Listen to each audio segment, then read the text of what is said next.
If you're a rigid thinker and heavily introverted, trust me, you can't afford to be as self-sufficient as you might fantasize about being.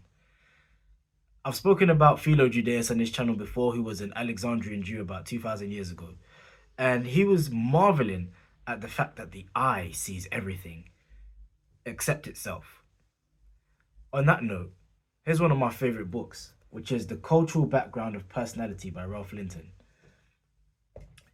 In this book, where he's speaking about culture and personality, obviously, one of the things he shares is if there were dwellers in the deep sea, the last thing that they would discover would be water. He said the only reason they might stumble across the fact that they lived in water is if by some accident they were drawn out of water and they discovered air. He then goes on to say that one who cannot know another culture doesn't really know his own. And it's a similar thing.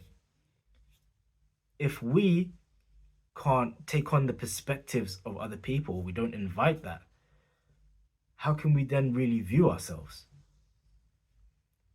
Not everyone thinks like me, I appreciate that, but here's how I used to think.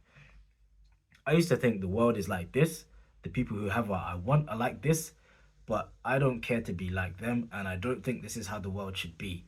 So I am gonna operate according to my own rules and then be angry at the world for not conforming to my way of doing things.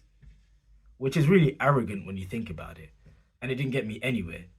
But one of the most powerful things I heard, which was so simple, was from Myron Golden. And he said, if you see someone with the results that you want, or you see someone who you aspire to be like, or they've done something like that you want, that you're aiming for, you have to adopt their beliefs, because that's what's got them to where they're at. And you see it in history. People converted to whole religions because of the fruits of that religion. And I know it's a bit more complicated than that, but a similar principle applies.